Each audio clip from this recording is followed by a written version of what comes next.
Welcome to the show here, Masters. How you doing? Well, you glad to be here, man. That's I enjoyed that. Great biography.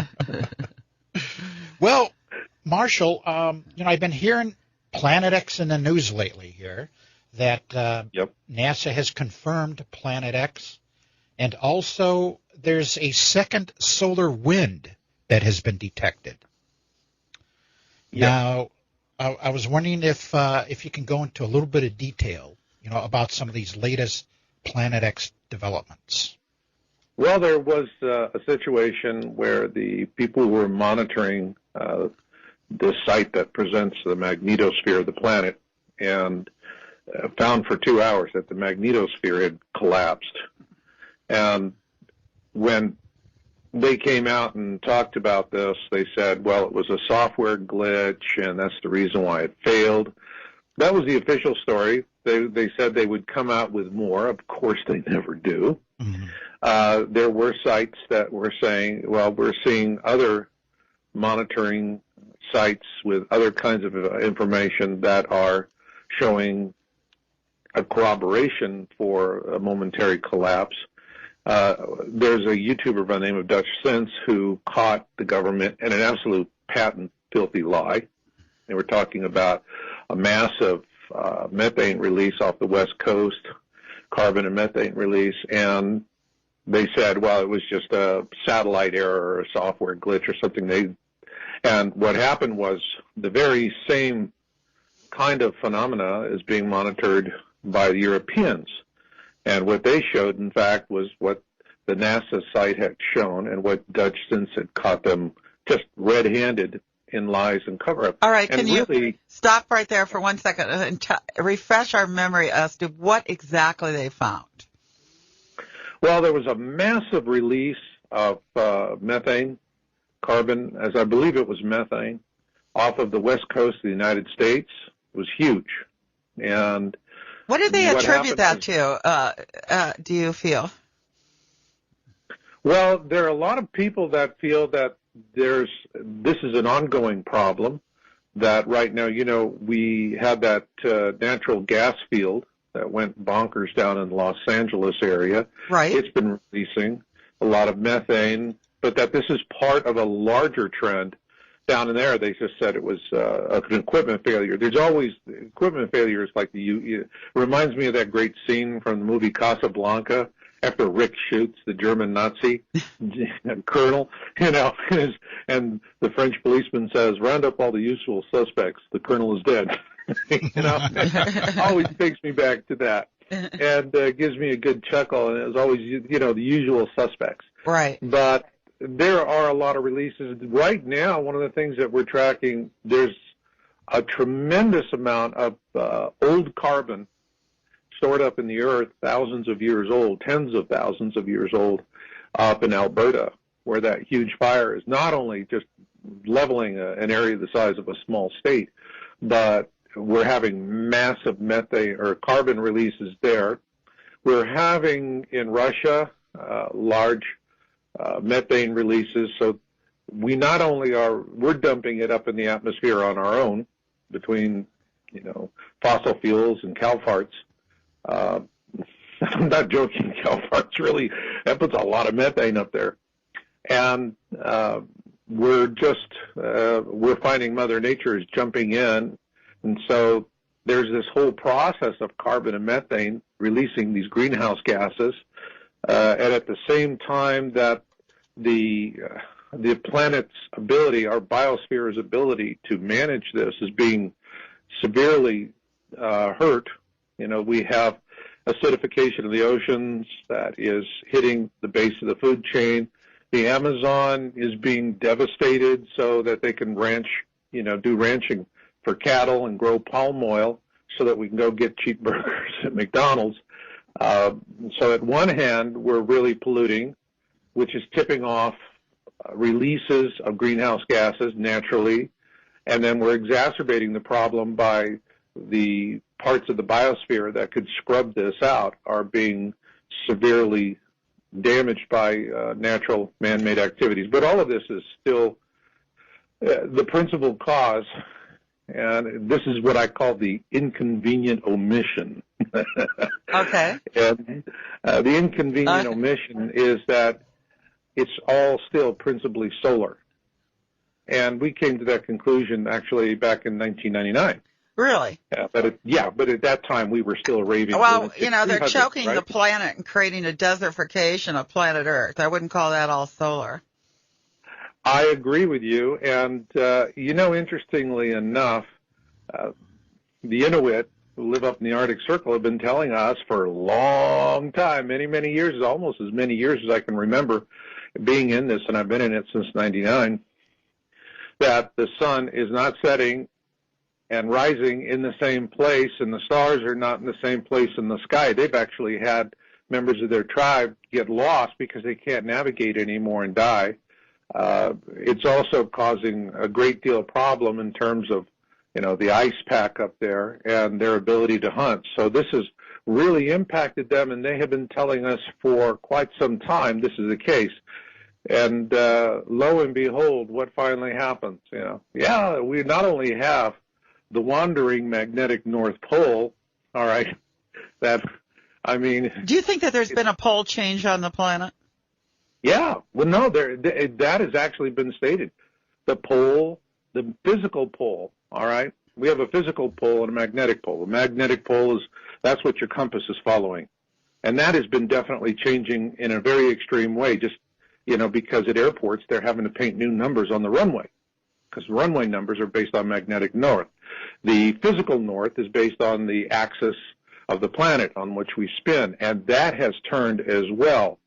So, yes, we've had both a physical shift and a magnetic shift, plus events are building in the South Atlantic towards a polarity flip, where the North Pole becomes the South Pole and vice versa.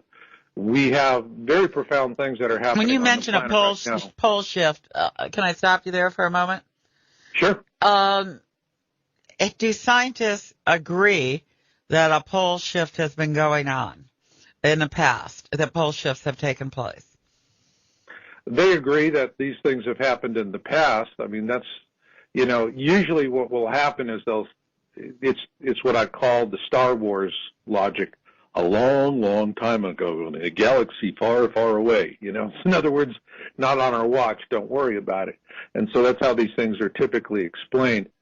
However, what I think is much more important is the fact that they're saying now they are confirming, whatever's in the past is in the past, but they're confirming now our physical pole has shifted, all right? Our physical and our magnetic, like you're talking about, yes, both. There's shifts in both.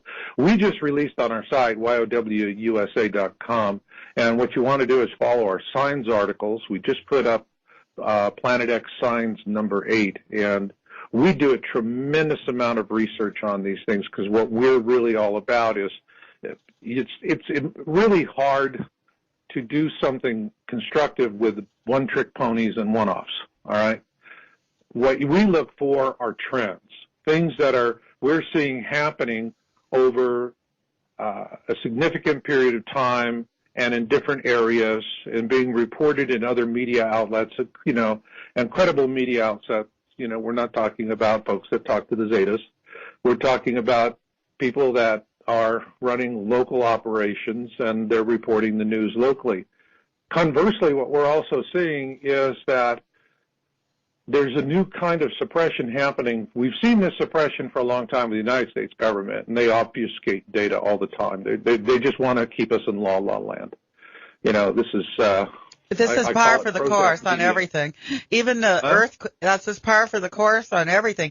Even, for example, the earthquakes, the seismic numbers have been reduced so not to frighten the public. Are you aware of that? Oh, absolutely. Thank you for mentioning that. This has been a pet peeve of mine. You know how the USGS has never met a quake they couldn't downgrade? Right.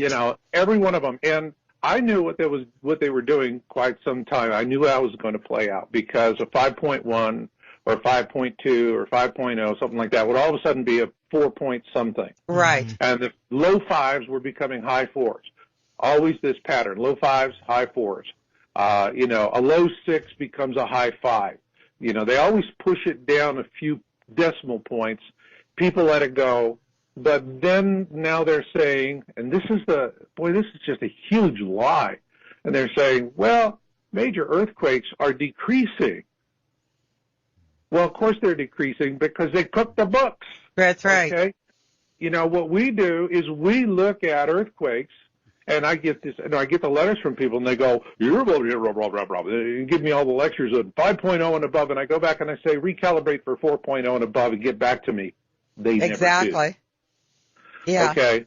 What year was that changed? Do you remember? I think it was that back in really the 90s, I think. It might have been the 80s. Well, they changed that, but when they started cooking the books, of course they did change the. You got a lot of nerve talking out there in the hallway. Was changed, and you're right. That was changed some time back, where they started statistically cooking the books. I don't know if I had a gut instinct for it, like around 2007, 2008, is when they started cooking the books, because I didn't see. With USGS, and when I started reporting on all this stuff back in '99, I wasn't seeing all this consistent pattern of downgrades. Well, I've been following it for quite some time, so I know it's been going on for quite some while where they actually officially changed things at one point. So, we're on a course to denial, of smoke and mirrors. It's been a long, long course of denial and taking us down the wrong path, making us think it's the right path. And I think Americans especially have just had it, and a lot of Europeans as well, and people from all over the world who have been uprooted and dislodged by this new world order that's been marching through. And I think I think Donald Trump is going to actually, help us out of this catastrophe that we're in. It's an interesting thing. People have been reporting Torah codes, or some people know it as the Bible codes, that right. Trump will be a candidate and that there will be an assassination attempt on his life. Well, that'll just make it more interesting. I don't think it'll be successful. Mm-hmm.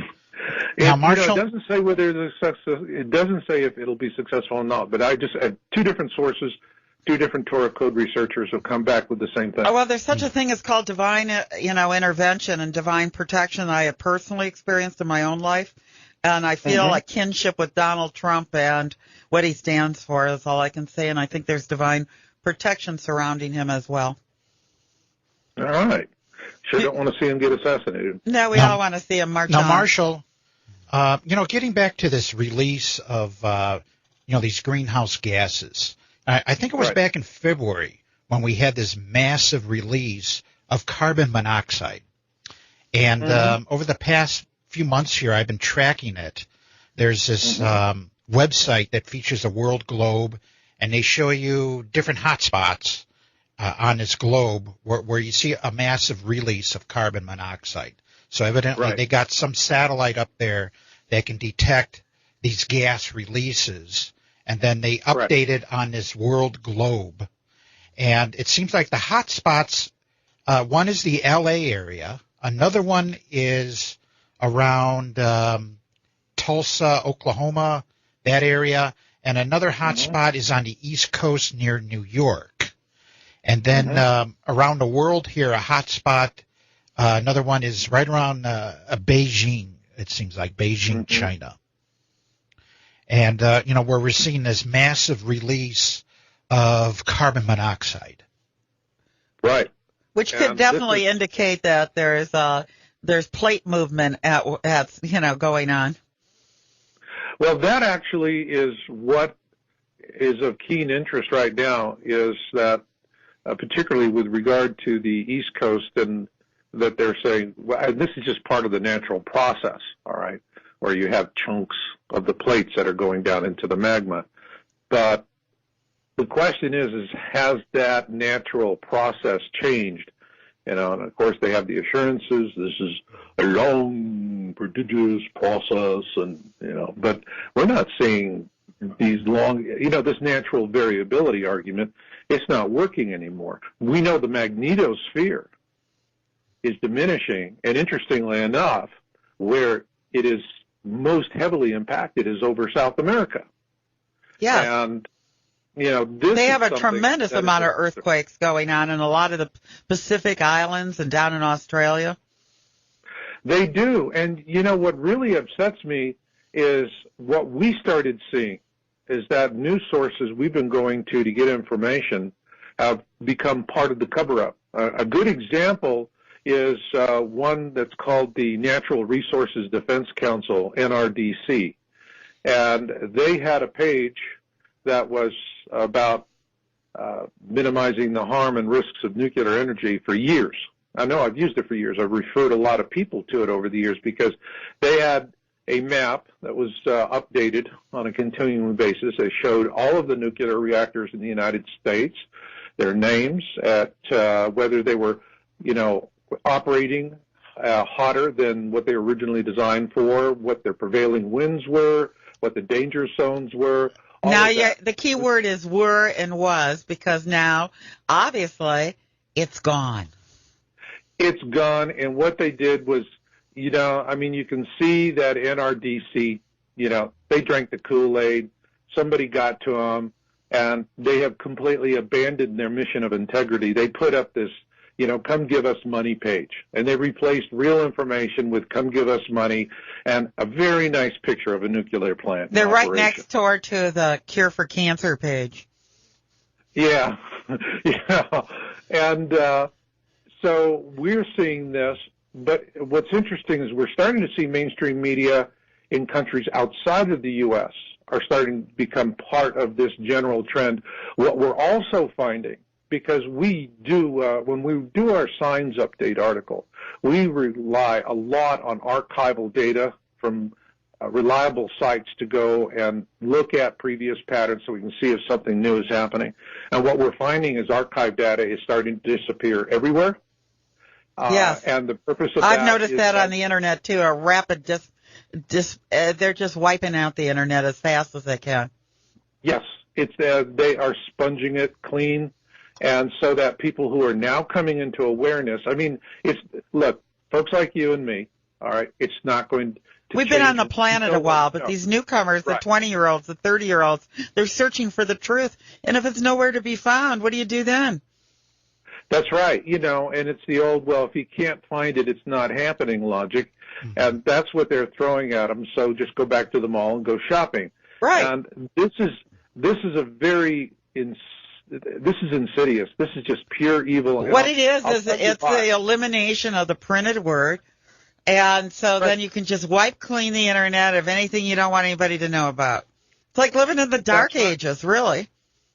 That is the dark ages, and the reason why they're doing it, all right, now I'm talking as a Planet X researcher, is the reason why they're doing this is it's really, really simple. If you want to know, when we talk about the elites, who controls the world, just all you got to do is go look at the printing presses, and then which bankers own the printing presses that print the money, and then find out who they take their orders from. There's the people who run the world. Forget elected politicians. And what they're really setting up is what I call a die-in-place strategy. Now, the vast majority of humankind lives along a coastline. And if those people say, maybe we need to relocate to a different place, more of them will survive. And that's not what the elites want. The elites want, when we have the Planet X flyby, we will have a full pole shift. There's going to be a terrible tribulation, and they want the maximum amount of death possible, because they don't see us as human beings. They see us like mullet, all right? Matter of fact, they call us useless eaters, and they live off of us. And so, go to look at the Georgia Guidestones. You can find it on Wikipedia. It's a 10 Commandments for the 21st century. So who do you think put those Georgia Guidestones up? A lot of people think it was, what's his name from Fox, because he's in there in Atlanta. Well, I mean CNN. The CNN. Who was it? What's his name? Fonda's ex-husband. Jane Fonda's ex-husband. Ted Turner. Ted Turner, isn't he with Fox? No. CNN. CNN. Okay, you can see how much I'm into the mainstream news, because I find it so incredibly repetitive and ridiculous sometimes. Yeah, no, I mean, when I used to go to Atlanta for working up story packages. I'd pass through, you're going through the halls, and I remember marshallmasters.com, and that's with 2 L's. All right, there you have it. And, of course, all of this is archived. If you're coming in late to the show, make sure you go to our archives. And that phone number is a link to all that you've heard today as well. So, Dr. Houdini, we're ready to take this in the direction of sustainability right now. Is that a good direction for you to go? But can I make an observation first? Sure. When you were talking about Ted Turner and the Georgia Guidestones, which says keep the population under 500 million, doesn't say how we get there. Right. But interestingly enough, that the Georgia Guidestones went up in March of 1980, and it was a few months later that CNN went live. There you go. And, that's an interesting coincidence. So, a lot of people there locally feel like Ted Turner was the one. It would, it was definitely whoever did it would be engaged with a secret society, because that the Georgia Guidestones has very precise celestial alignments, and that is a hallmark of secret societies. The next show we do together, I'd like to get into the Georgia Guidestones in detail with you. For our listening audience, that would be really a great show to archive. Yeah, it would. Yeah, so let's do that next time. All right, so we are letting our listening audience know that this is this is our last show on KFNX for the season. We're moving to Blog Talk Radio until the fall. So when we come back into season here, probably November 1st. So those of you who are used to hearing us on KFNX, 1100 a.m. We loved being here, and we'll be back again in the fall. So you can find us in the interim on vortexnetworknews.com. So we have archived shows there. So, Marshall, we're at the point here where now people are opening up to the truth. So once they know that we're as vulnerable as we are right now with our grid system and everything, let's talk about some sustainability. Dr. Houdini has some questions for you. Well, yeah. I thought we'd get into sustainability here, and I know you touched on it in your bio. What can you tell us about, surviving these catastrophes? That actually is where my interest is right now, is survival. And if you know bad news is coming, why keep running around like Chicken Little? Start doing something about it. And, next week, May 22nd in Dublin, California, we're doing a seminar. And this will be if you're looking at the Planet X Survival West Coast Exodus Relocation Seminar. And actually it's going to be filmed by a national network. Now, where is this again? This will be in Dublin, California. That's the Bay Area. That's the east side of the Bay Area. And it'll be Sunday, May 22nd from 2 to 5 p.m. And we have free tickets available for those who need special help. And the focus of this right now is on working with folks who do not have the money for billets, beams, and bunkers. Now, for over the years, I've worked with a lot of people who are wealthy, and they've got their luxury condominiums underground, trust me. And you go ask them about it, they're going to deny everything, which is, if you're an intelligent prepper, that's what you do. Our point is, how do we help the people who are in awareness, who are seeing what's coming, and to have a sense of hope that they can survive? And so what I've developed is what I call survival networking. It has nothing to do with MLM or any of that. All right, survival networking. Now, Marshall, you say who see what's coming like it's a fact. Are you saying that it is a written in stone fact that there is going to be a huge disruption in our society? That's our point of view, yes. And that's what I say in my book, Being in It for the Species. And the things that I talked about for years that would happen are happening now. We have things going on around the globe that are very disturbing things. And, and things that people just kind of blow off and don't understand the significance. Like, for example, a beluga whale. All right, these are the ones that got the unicorn look on them with the horn. Shows up on a beach, washes up dead on a beach in Belgium. What is an animal that always lives up in the Arctic Circle doing in Belgium? How come we have white owls, all right, that are Arctic Circle, and they're being found down in southern latitudes in England, all right. Could it be because the physical shift of the planet is actually going that way? Mm-hmm. And the numerous things, we are looking at what's not being reported, but people can't find it. We have to go to local sources to do this for our Science article. But from our viewpoint, what we've published, what we've said is that the tribulation is already in its initial stages. We are seeing moderate to light catastrophic events happening with an immense frequency. We've got approximately 40 volcanoes erupting simultaneously right now, and there's two huge differences here. When I first started doing this in '99, there would be about 25 volcanic eruptions a year, and that was scattered throughout the year. That wasn't all at one time. We're talking now anywhere from about 38 to 40 on any one given day, and what's really bothersome is that you have this new pattern where volcanoes are erupting several times. You know, sometimes, like one recently was, I think it was Popocatépetl, 10 times in just a matter of a couple of hours. All right? What about Yellowstone that they always talk about? Old Yellow. I've been following Yellowstone for years, and I think that, to be blunt, and there are other researchers that agree with my assessment, they've come to it on their own, is that what's really happening is Yellowstone is being used as a distraction right now. During its last major eruption, it blew its cap. So when it blows the next time, and it will during the pole shift, it's not going to be this catastrophic nuclear winter scenario. You're going to have eruptions more on par with like a Mount St. Helens and walking lava flows that you would see in Hawaii. The supervolcano that is scary is Long Valley. And you guys in Phoenix, you're going to get buried under the ash of this monster. Now, all you got to do to find it is just draw a line due north of Los Angeles, another one due east from San Francisco, short of the border with Nevada. You're going to find Long Valley. This supervolcano has a single chamber. It is not redistributing magma like Yellowstone is. Yellowstone is spreading it out.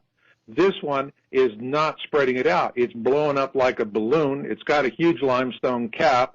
And when that thing goes, you guys sitting there. Well, actually, I would just want to say something here. Where is this volcano? I'll explain to you here in a second. It's a triangulate LA and San Francisco over by the Nevada border.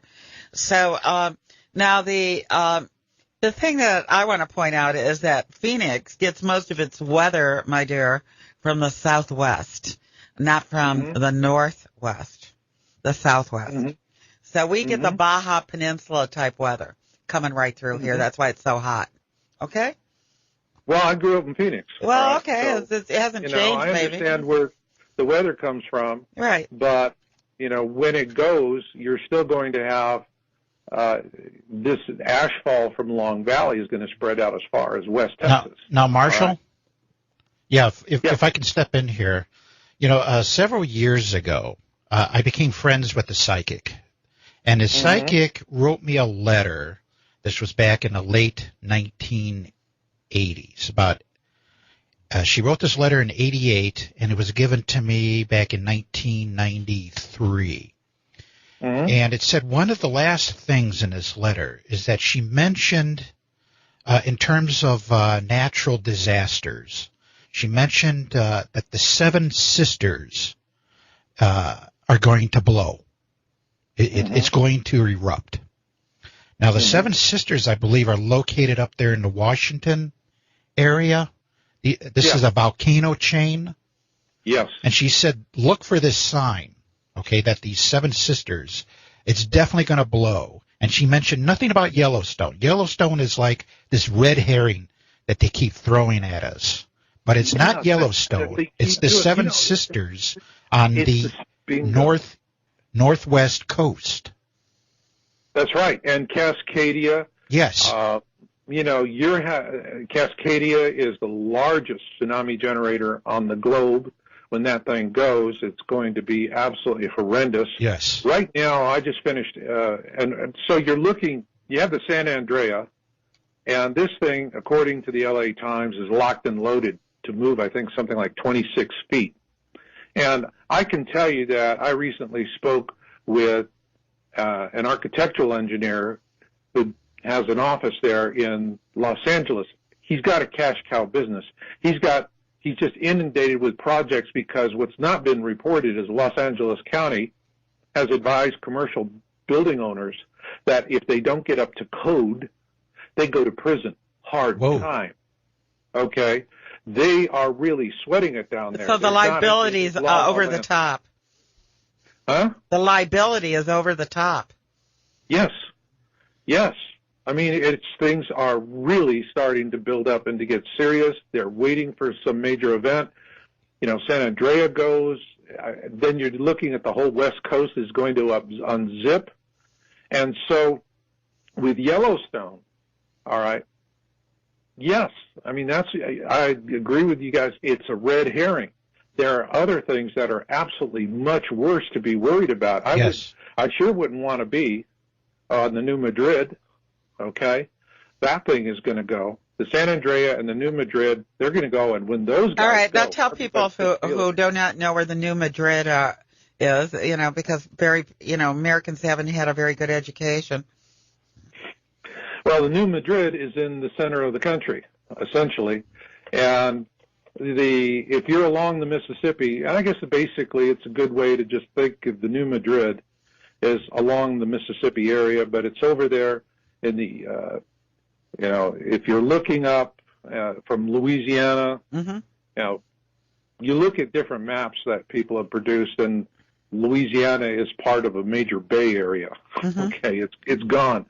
If you're in St. Louis, wow. I mean, St. Louis is a nightmare when that goes off because they really don't have, they've got all these unreinforced masonry brick buildings. And they're really like floating in a riverbed almost.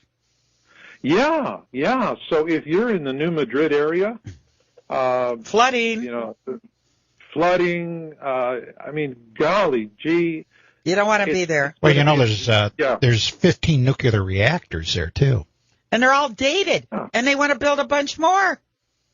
Yeah, they've really sentenced us between nuclear and fracking. They've sentenced us to die. That's what they want.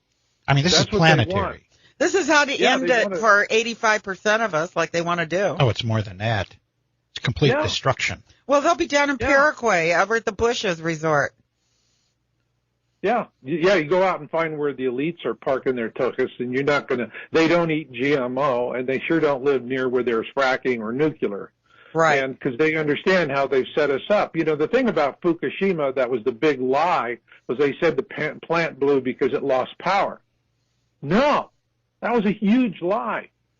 It lost all 4 of its water pumps. If you can't pump water, you can't keep things cool. And that was not the only plant affected. 4 plants lost water. 4 of the Fukushima plants lost water pumps, which are all at sea level. 1 other plant lost 3 of its 4. If it had lost the 4th, we'd have had a 2-for-1 sale on Fukushima. All right. I think that's already happened. I think it's in the bargain basement now. I think it's 90% off. I think, the corium are in the ground. That's it. It's China syndrome on 3 reactors. I had a friend here who was living here in Phoenix who was involved in the UFO movement, who was there at Fukushima when it happened. And this guy, he'd sit next to me. He was glowing green. I said, don't sit next to me anymore. Well, he passed away last year. He passed away, yeah. He died from the radiation poisoning. Uh-huh. Oh, yeah, yeah. And, it's going to be worse. That plant had GE Mark I reactors, which were inherently defective in the design, that when they discovered that they were supposed to contain things they can't contain, the lids blow off on them, which is we actually saw on, I think it was number 3 at Fukushima. The lid blew up, looked like a champagne cork coming straight up. And the Nuclear Regulatory Agency did this nonsense retrofit to strengthen the lid, the containment lid. Well, it was nonsense. It was like a cosmetic fix. I mean, what they needed to do was to take and deactivate these reactors because they won't contain. Exactly. We're dealing with a tragedy about to happen, If the writing's on the wall that if we don't make some major changes very soon, we'll all be sitting here, with residue that'll be cleanup like nobody could ever deal with, really. Just a horrible mess. Yeah. I don't see. I'm of the saying, I probably want to be the first one out of here rather than the last one, because I feel this way. If the world's going to fall apart, they can just come to the mall and find me, right? You're just going to. Yeah, I'll just wait until they run out of goodies at Macy's, and then I'm out of here. Max the card and die happy. Well, I feel this way. It's like if I have to kill somebody for a soybean or something, I just don't think I'll be bothered. Well, a lot of folks feel that way. My thing is there's actually, that's the dark cloud that we all see coming and been talking about. Well, now you say we all see coming. Just speak for yourself, please. Oh, okay. A lot of us are in complete denial, like me. We're not going to. Okay. The last thing we want to do. I mean, seriously speaking, is overdo it on paranoia. But the Mormons have it down, I think, right, don't you? Well, they're balanced on things like they say, okay, you store up food, you store up necessities, you store up these things for a little community of people, and then if anything happens that you need them, you've got them. And if you don't need them, great, they're there for people who are poor and need them at the time. And that's what they've been doing for many decades. Yeah, and, it's nothing new for the country. We come from pioneering stock, and it used to be that way. Right. I remember relatives back east in the summertime, they'd have gardens, and then they would can everything. Absolutely. You go down to the basement, and the walls were lined with Kerr's canning jars. And I got news for you. What they canned was a lot better than you'd buy in the store. Incredible stuff. Incredible stuff, and nobody does it anymore. But, what I see is an opportunity here where humanity we are a slave species. We're sure treated like slaves. And during this time, the last flyby of the Planet X system, because when you calibrate for lunar years, not Gregorian years, so it's 3,600 lunar years. And when you do that, it times up perfectly with the plagues of Exodus, which was a global event. And think back to that. What happened? Moses had the ability to, as they say, in chaos is opportunity. Well, he exploited that. He knew Egypt would be weakened, and he was able to use that chaos to extract the Jewish people out of bondage and get them out of there, which is celebrated every year at Passover. Well, during this next flyby of the Planet X system, we have enough population on the globe, enough survivors, so to speak, we get up into a whole new game. How about instead of freeing a people, we free a species? All right, Marshall, we're going to have to end on that positive note because we are going to be freeing up the planet. I feel very strongly that we're going into the Renaissance age here on planet Earth, and it's going to be a whole revival of that which is very important to all of us for survival. Those things are keeping the planet clean and pristine and as we possibly can. And then from there, going into our super health and nutrient diet. I've read articles recently that said anyone who's alive now can live for another 1,000 years. Really, theoretically, there's nothing in your body over 7 years old. So we're going into this golden age, and it may be kicking and screaming. It may be pathetic sometimes or look pathetic, but I have the feeling that we are going to be triumphant. And I want to thank you, Marshall, for being with us again today. That's Marshall Masters. Just Google him. He's all over the Internet. You'll find all the information on him. He's very well known. And we are VortexNetworkNews.com.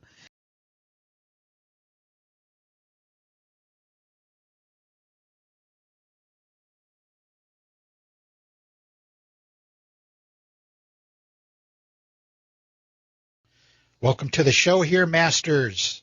How you doing? Well, you glad to be here, man. That was I enjoyed that. Great biography. Well, Marshall, I've been hearing Planet X in the news lately here that NASA has confirmed Planet X, and also there's a second solar wind that has been detected.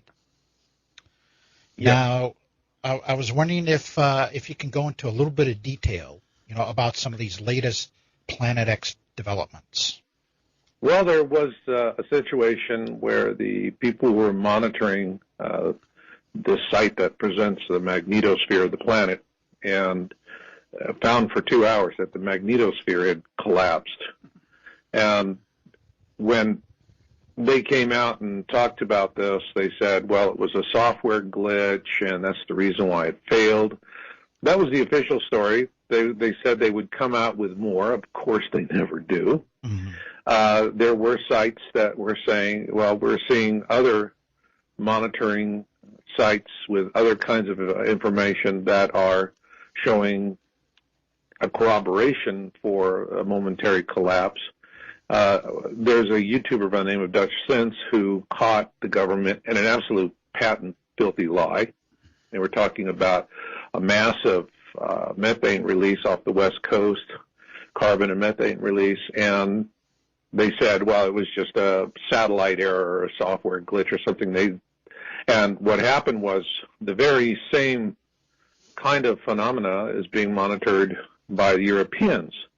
And what they showed, in fact, was what the NASA site had shown and what Dutch Sense had caught them just red-handed in lies and cover-up. All right, and can you stop right there for 1 second and refresh our memory as to what exactly they found? Well, there was a massive release of methane, carbon, as I believe it was methane, off of the west coast of the United States. It was huge. And what did they attribute that to, do you feel? Well, there are a lot of people that feel that this is an ongoing problem, that right now, we have that natural gas field that went bonkers down in the Los Angeles area. Right. It's been releasing a lot of methane, but that this is part of a larger trend. Down in there, they just said it was an equipment failure. There's always equipment failures like it reminds me of that great scene from the movie Casablanca after Rick shoots the German Nazi colonel, and the French policeman says, round up all the usual suspects. The colonel is dead. Always takes me back to that. And gives me a good chuckle, and it's always, the usual suspects. Right. But there are a lot of releases. Right now, one of the things that we're tracking, there's a tremendous amount of old carbon stored up in the earth, thousands of years old, tens of thousands of years old, up in Alberta, where that huge fire is not only just leveling an area the size of a small state, but we're having massive methane or carbon releases there. We're having in Russia large methane releases, so we not only we're dumping it up in the atmosphere on our own between, fossil fuels and cow farts. I'm not joking, cow farts really, that puts a lot of methane up there. And we're finding Mother Nature is jumping in, and so there's this whole process of carbon and methane releasing these greenhouse gases. And at the same time that the planet's ability, our biosphere's ability to manage this is being severely hurt. We have acidification of the oceans that is hitting the base of the food chain. The Amazon is being devastated so that they can ranch, do ranching for cattle and grow palm oil so that we can go get cheap burgers at McDonald's. So at one hand, we're really polluting, which is tipping off releases of greenhouse gases naturally, and then we're exacerbating the problem by the parts of the biosphere that could scrub this out are being severely damaged by natural man-made activities. But all of this is still the principal cause, and this is what I call the inconvenient omission. Okay. And the inconvenient omission is that it's all still principally solar. And we came to that conclusion actually back in 1999. Really? But at that time we were still raving. Well, they're choking the planet and creating a desertification of planet Earth. I wouldn't call that all solar. I agree with you. And, interestingly enough, the Inuit who live up in the Arctic Circle have been telling us for a long time, many, many years, almost as many years as I can remember being in this, and I've been in it since '99, that the sun